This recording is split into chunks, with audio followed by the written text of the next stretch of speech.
بسم اللہ الرحمن الرحیم۔ السلام علیکم دوستو، اللہ کریم آپ سب کو عالم اسلام اور ملک پاکستان کو سدا خوشحال رکھے۔ آج کی نیوز ہیڈ لائنز پیش خدمت ہیں۔ نیب کا مریم نواز کی ضمانت خارج کرانے کے لیے ہائی کورٹ سے رجوع۔ مریم نواز کی ضمانت خارج کر کے جیل میں ڈالا جائے، نیب کی استدعا۔ مریم نواز کا عدالت سے رجوع کرنا قانون کی خلاف ورزی ہے، بقول نیب۔ نیب کا کہنا ہے مریم نواز ریلیف کی حقدار نہیں ہے۔ نیب نے شمیم شوگر ملز تحقیقات میں خرید و فروخت کی مزید تفصیلات حاصل کر لیں۔ مریم صفدر یوسف عباس کو شمیم شوگر مل 1.65 ارب میں فروخت کی گئی۔ شوگر مل کی خریداری اور فروخت سے متعلق تحقیقات جاری ہیں۔ لاہوری جیب کترے کو کراچی میں واردات مہنگی پڑ گئی۔ ڈیفنس میں ایک جنازے کے دوران راجہ اظہر کی جیب کاٹی۔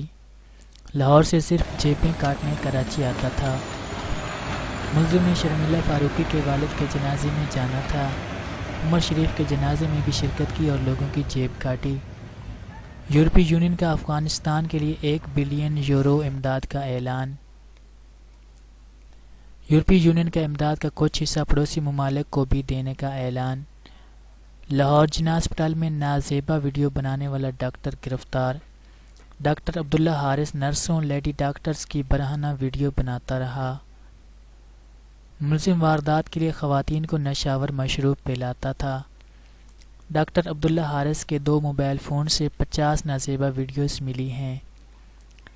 جڑواں شہروں میں ڈینگی کے وار جاری۔ اسلام آباد میں 113، راولپنڈی میں 101 کیسز رپورٹ۔ خیبر پختونخوا کے 14 اضلاع ڈینگی وائرس کی لپیٹ میں۔ صوبے میں ڈینگی سے متاثرہ افراد کی تعداد 2923 ہو گئی۔ Thanks for watching. اللہ حافظ۔